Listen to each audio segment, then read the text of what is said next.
తాకట్లో ఉన్న మీ బంగారాన్ని విడిపించి ఆ రోజు ఆన్లైన్ రేటుకి కొంటాం. Sharma gold company. శ్రీమాత్రే నమః. ప్రస్తుతం మనం శ్రీ శ్రీ శ్రీ ఆనంద శివకామేశ్వరి సన్నిధానంలో ఉన్నామండి.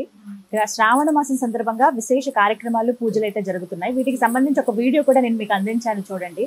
ఎంతమంది మహిళా భక్తులు ఇక్కడ పాల్గొన్నారు, అమ్మవారి సేవలో తరించారు. ప్రస్తుతం మనతో పాటు ఉన్నారు పీఠాధిపతులు శ్రీ శ్రీ శివకామేశ్వరి ఆనందమయ్య అమ్మ. మాతాజీతో మాట్లాడదాం. అలాగే శ్రావణ మాసానికి సంబంధించి మనకి ఎన్నో సందేహాలు ఉంటాయి కదా, అలాగే వరలక్ష్మి వ్రతం కూడా రాబోతోంది. ఈ విశేషాలన్నీ కూడా అమ్మ మాటల్లో విని మనకున్న సందేహాలు నివృత్తి చేసుకుని అమ్మ చెప్పే మాటలు కూడా విందాం. అమ్మకి స్వాగతం పలుకుదాం. అమ్మ నమస్కారం. శ్రీమాత్రే నమః. ఎలా ఉన్నారు? అమ్మ, నైవేద్యాల గురించి సందేహాలు అడుగుతూ ఉన్నారు. శ్రావణ మాసం వచ్చింది, ఎప్పుడు ఏదైనా వ్రతాలకి విశేషంగా మన నవరాత్రుల్లో నైవేద్యాలు ప్రత్యేకంగా చెప్తాం. అలాగే శ్రావణ మాసంలో చేసే లక్ష్మీ పూజకు కూడా, వరలక్ష్మి వ్రతానికి కూడా నైవేద్యాలు ప్రత్యేకమే. అసలు ఎటువంటి నైవేద్యాలు పెట్టాలి, ఎన్ని రకాలు పెట్టాలి, ఎలా పెట్టాలి, ఇది ఒక సందేహం అమ్మా. తప్పకుండా తెలియజేస్తాను. సుమన్ టీవీ వీక్షిస్తున్న ప్రేక్షకులందరికీ కూడా శ్రీమాత్రే నమః, శ్రీ గురుభ్యో నమః. నివేదన, నైవేద్యం ఎన్ని రకాలు చేయాలి, అన్నీ చేయొద్దంటే బాధపడతారు, అందుకని ఇది చక్కగా చెప్దాం. అమ్మకి శ్రేష్టంగా పాలతో చేసినటువంటివి ఏవైనా కూడా నివేదించవచ్చు. క్షీరాణం కానీ, పాలకోవా కానీ, అలాగే చక్కెర పొంగలి కానీ, ఇలాంటివన్నీ. పెరుగన్నం పెరుగన్నం అమ్మవారికి చాలా చలవ. కులదేవత ఆరాధనలో ఇది చాలా శ్రేష్టం. చేస్తారు.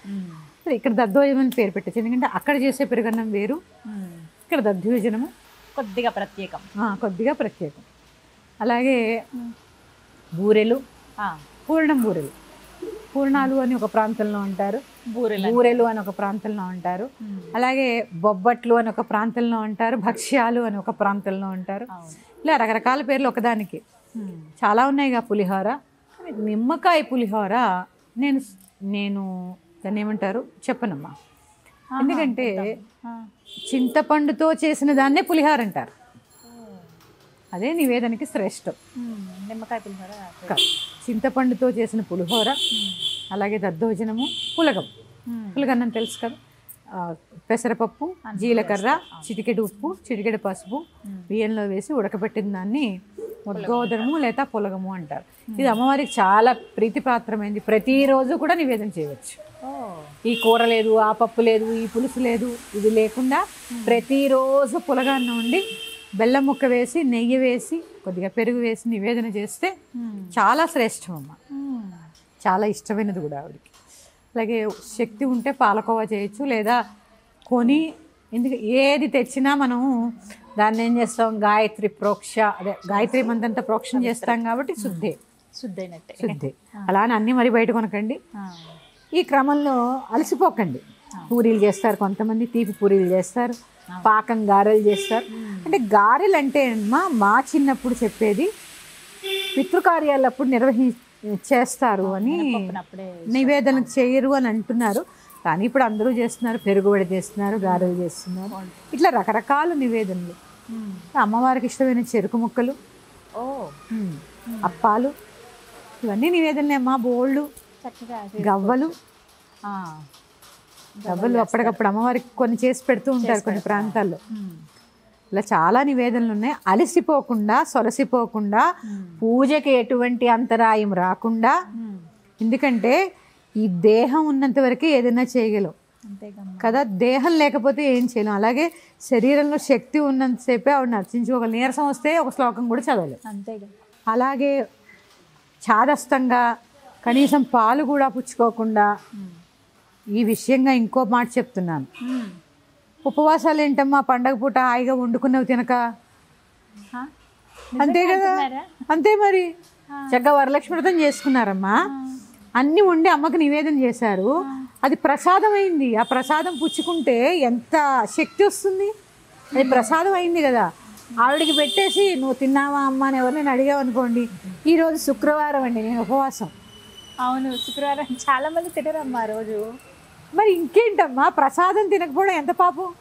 రాత్రిపూట తినచ్చా? రాత్రి అయినా సరే తీసుకోవాలి, ఇప్పుడు రాత్రి అయినా తీసుకోవాలి, మధ్యాహ్నం అయినా తీసుకోవాలి. మంచిదేనమ్మా. ఉపవాసము అంటే అన్నం మానుకుని కడుపు మార్చుకోవడం కాదు.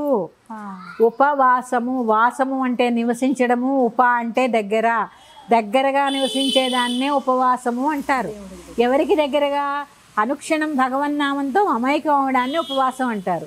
ఇక్కడ ఆహార నియమాలు ఎందుకు పెట్టారు అంటే విపరీతంగా కడుపు నిండా భుజించేస్తే నిద్ర వస్తుంది, ఆవులింతలు వస్తాయి. మనం చేసే నామానికి ఇవన్నీ అంతరాయం కలగకుండా ఏం చేయాలి? కొద్ది కొద్దిగా తింటూ శరీరాన్ని పడిపోకుండా కాపాడుకుంటూ ఉపవాసం చేయాలి. ఇంకా పొద్దున్న మొదలు పెడితే ఆ కటిక ఉపవాసాలు చేస్తారు మహాతల్లులు. కాళ్ళు కడిగి నేను కూడా దండం పెట్టుకోవాలి ఈసారి. ఎందుకమ్మా అన్ని ఉపవాసాలు? చాలా ఇదిగా చేస్తారు. ఉపవాసము అంటే మళ్ళీ చెప్తున్నా, ఉపవాసము. ఉప అంటే దగ్గరగా, వాసము అంటే నివసించడం. ఇంత చెప్పినా ఎవరు మారనుకోండి, అది వేరే విషయం. చెప్పడం మాత్రం మన ధర్మం. కానీ అవసరం లేదండి, మారితే మహా సంతోషం. చిన్న సందేహం అమ్మా, ఇప్పుడు నైవేద్యం పెడతారు కదా అమ్మవారి దగ్గర, ఆ ప్లేట్స్ లో అన్ని రకాలు వేసి పెట్టేస్తుంటారు. అలా పెట్టిన తర్వాత ఇప్పుడు ఎవరైనా ఇంటికి వస్తే మిగిలిగా వండినవి అవి వారికి పెడుతుంటారు. ఏదైతే ప్రత్యేకంగా నివేదన చేశారో అది కుటుంబ సభ్యులు మాత్రమే తినాలి అని నేను విన్నాను. ఇది ఎంతవరకు నిజం? అందరికీ పెట్టి భుజించిన దాన్నే ప్రసాదం అంటారు. ప్రసాదం యొక్క గొప్పతనం సత్యనారాయణ వ్రతకల్పంలో చెప్తారు. ప్రసాదం పెట్టినప్పుడు వద్దు అంటే సత్యనారాయణ వ్రతికి కోపం వస్తుంది. అంటే ఎందుకు అక్కడ చెప్పిన దానికి ఏదో కోపం వస్తుందని కాదండి, భగవంతుడికి ఎక్కడ కోపం రాదు. ప్రసాదాన్ని విస్మరించకూడదు అని మనకి చెప్పడం. ప్రసాదము పెట్టి భుజించిన దాన్నే ప్రసాదం అంటారు, మనం తినేసేదాన్ని ప్రసాదం అనరు. ప్రసాదం అంటే పెట్టి భుజించడమే ప్రసాదం. అమ్మా అందరికీ పెట్టండి, ఎవరో 100 మంది దేవుడి దగ్గర, మన దేవుడి దగ్గర ఇప్పుడు అమ్మవారి దగ్గర నివేదన చేసింది ఉందమ్మా, అది ఇంట్లో వాళ్ళు మాత్రమే తినాలా? వచ్చి తాంబూలం తీసుకునే వాళ్ళకి కూడా ఇవ్వచ్చా? ఇవ్వచ్చమ్మా, అదేం లేదు. నా దగ్గర అయితే అలాంటి నియమాలు లేవు. మరి నేనైతే పెట్టే తింటాను, అందరికీ పెట్టే తింటాను. ఇవి అసలు ఈ నైవేద్యాల గురించి ఇక్కడ ఒక విషయం చెప్తున్నాను మీకు. భక్తి ప్లేస్లో భయాన్ని నింపేశారు. అమ్మో, అసలు అమ్మవారికి కోపం వస్తుందేమో అనేదాకా వెళ్ళిపోయింది. ఈ భయం తీసేసి నిజమైన భక్తిని చూడండి, ఎంత ఆనందం ఉంటుందో. మీరు అన్నారు, మీరు ఇప్పుడు అడిగిన చాలా మంచి ప్రశ్న. అమ్మవారికి కోపమా? అమ్మవారికి పూజ చేసే వాళ్ళకి కూడా కోపమా? బుద్ధి అబద్ధం ఇదంతా. ఇప్పుడే చెప్పాను, ఆవిడ పేరే లలిత. అంత సౌమ్యంగా ఉన్నవాడికి కోపం ఏంటండి? ఎప్పుడు కోపంగా ఉంది? మహిషాసురుడనే రాక్షసుడిని సంహరించినప్పుడు కాస్త కోపం కూడా లేదండి. అందరూ కోపం అంటారు. ఆవిడ అప్పుడు ఏం బాధపడింది తెలుసా? ఇప్పుడే చెప్పాను నేను. పిపీలికాది పర్యంతమో ఆవిడ సంతానమే, అసుర సంతానం. ఒక బిడ్డని తల్లి చంపాల్సి వచ్చినప్పుడు, ఒరే నాయన ఎంత చెప్పినా వినలేదు కదరా, చంపేదాకా తెచ్చుకున్నామని బాధపడుతూ పైకి నవ్వు నటిస్తూ సంహరించింది తప్ప తల్లి లక్షణం కోపం కాదు. బిడ్డలని దారిలో పెట్టాలనే తాపత్రయం తప్ప తల్లికి బిడ్డల మీద ఎటువంటి కోపము ఉండదు. ఇక అమ్మని పూజ చేసేవారికి కోపం ఉంటుందా? పూజించేవారికి ఇది చెప్తాను. అన్ని దుర్గుణాలు వదిలేస్తానమ్మా అని చెప్పి ఆవిడ దగ్గరికి వెళ్ళాలి. అవి వెళ్ళి ఆశ్రయించినప్పుడు, ఆవిడే సర్వస్వం అనుకున్నప్పుడు ఒక్కొక్కటిగా అన్నీ మనల్ని వదిలి పారిపోతాయమ్మా. దీని పేరే బండాసుర వధ. బండాసురుడి యొక్క ఊరి పేరు ఏంటో తెలుసా? శూన్యక పట్టణం. శూన్యం అంటే ఏంటి? చీకటి. ఆ చీకటి అనే రాక్షసుడిని పారద్రోలి మనలో వెలుగుల్ని నింపే అమ్మ మన దగ్గర ఉండగా మనకు కోపం ఎలా వస్తుంది? ఇంకా ఏవైనా చెడు లక్షణాలు ఉంటే పోగొట్టుకుంటాను తప్ప ఇదంతా ఉత్తి అబద్ధం. కోపం అనేది ఉండదమ్మా. అమ్మకే లేదు, అమ్మకే లేదు. భయభక్తులు మనకు ఉండాలి.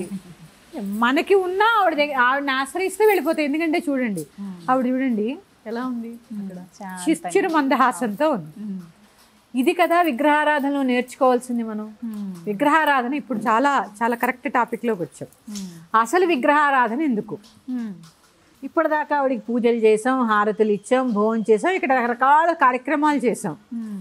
కాసేపు అయ్యాక ఇక్కడ ఇప్పుడేదో మనం మాట్లాడుకుంటున్నాం, కాసేపు అయ్యాక ఇక్కడ ఏదో పోట్లాడుకున్నాం. అప్పుడు అదే స్మైల్ ఉంది, ఇప్పుడు మనం మాట్లాడుకుంటున్నప్పుడు అదే స్మైల్ ఉంది. ఇక్కడ కొట్టుకుని మనం రక్తాలు వచ్చినప్పుడు పొడి చేసుకున్న అదే స్మైల్ ఉంటుంది. అంటే ఇక్కడ ఏంటి? స్థిత ప్రజ్ఞత. కరెక్ట్. విగ్రహారాధనలో మనం విగ్రహాన్ని చూసి మనం నేర్చుకోవాల్సింది ఏంటి తెలుసా? 4 చేతులు ఎందుకు చూపిస్తారు అంటే మనకు కూడా ఉన్నాయి 4 చేతులు ఉండబట్టి ఇంత పని చేస్తున్నాం. ఆవిడకి కనిపిస్తే మనకు కనపడవు. ఇక్కడ లేని అపురూపమైన లక్షణాన్ని అందులో చూస్తూ ఉంటాం మనం. చూసినాడు విగ్రహం ఎట్లా చాలా అంటే ఏది జరిగినా జీవితంలో చూస్తూ ఉండు, ఎప్పుడూ నీ పెదవులపై ఒక సన్నని చిరునవ్వు ఉంచుకో, అంతేగాని ఏడుపు కొట్టు మొహం వేసుకుని ఏదో కోల్పోయినట్టు ఈవిడతో మాట్లాడాలా వద్దా, మాట్లాడితే నాకేంటి లాభం, మాట్లాడకపోతే ఏంటి నష్టం, నవ్వే కదా అంతే. ఏదో సినిమాలో డైలాగ్ ఉంది కదా, ప్రేమిస్తే ఏముంది తిరిగి ప్రేమిస్తారని చెప్పి, అలాగే నవ్వేస్తే ఏముంది తిరిగి నవ్వుతారు అంతే. నవ్వులో ఎక్కడా లేని సౌందర్యం అంతా ఆ నవ్వులో ఉంటుంది కదమ్మా. అందుకని ఆ నవ్వు ఎప్పుడు మెయింటైన్ చేయాల్సింది ఏంటంటే చిన్న నవ్వు, మందహాసం. నేను తొమ్మల్లో పొద్దుగూకినట్టు మొహం పెట్టుకుని కొంతమందిని చూస్తే నవ్వి కొంతమందిని చూస్తే అలిగి, ఎవరైనా రాని చివరికి మన శత్రువు వచ్చినా చిరునవ్వుతో పలకరించడం మన సాంప్రదాయం. ఇదే ఆవిడ చెప్పేది, అదే విగ్రహారాధన. అందుకే ఏం చెప్తుంది, ఇలా చెయ్యి ఉంటుంది భగవంతుడికి, నా పాదాలు ఆశ్రయించి ఇవన్నీ వస్తాయి నీకని చెప్తుంది. విగ్రహారాధన అంటే చాలా గొప్పదమ్మా, ఇవన్నీ తెలుసుకోవాలి. అంతే తప్ప ఏ చీర కడదాం, ఏ దండలు వేద్దాం, ఏ పువ్వు అవి పెట్టాలి, అవి పెడుతూ ఇవి తెలుసుకోవాలి. అంతరార్థాలు. మరొక్క అంశంతో మీ ముందుకు వస్తాను. శ్రీమాత్రే నమః. స్వస్తి. నమస్తే.